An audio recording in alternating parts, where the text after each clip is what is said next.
Hey guys, in this video let's discuss actions in Logic App in detail.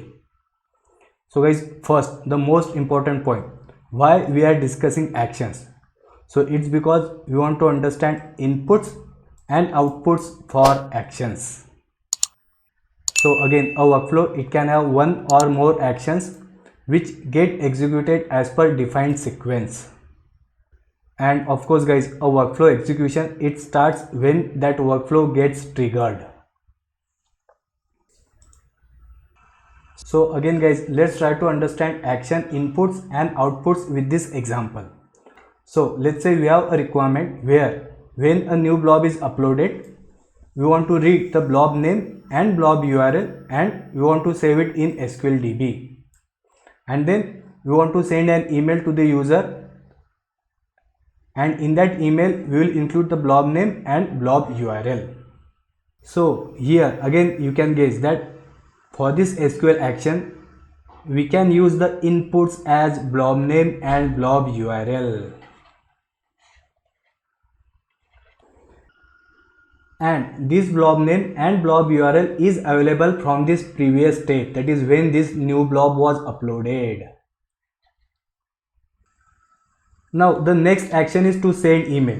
So again for this action, that is the action which sends email, again the inputs will be available as blob name and blob URL. And again these inputs, they will be provided by the previous action, that is this SQL action. So this action, it will provide blob name and blob URL. Now guys, this action, that is send email action, can it have inputs available only from its immediate previous action, that is from this SQL action? No.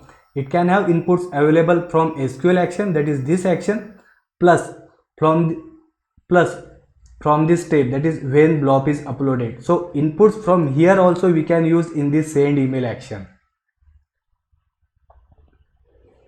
Okay, and now let's try to understand another example.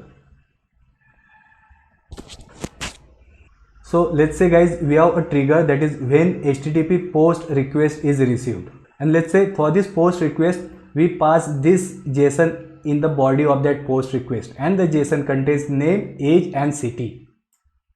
Okay, now let's say we have this action where we want to save name and age in SQLDB. So again in this action, the inputs, that is name and age, will be available from the previous step, that is from this step, that is from this JSON.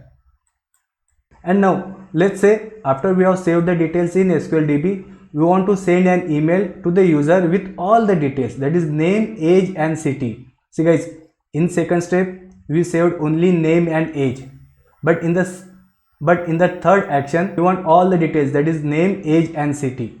So again in this step we can get the inputs, that is name and age, from this second step, and the third input, that is city, we can get it from this first step, right? So basically I just wanted to show that the inputs from immediate previous action plus all the previous actions, they are available. And guys, finally, what are few examples of action? So for example, we can insert a record in SQL database, we can send email, we can execute our custom code, yes, that is also possible. We can call REST API. So again guys, we will see practical demo for all these actions in our upcoming videos. So that's it guys, thanks for listening.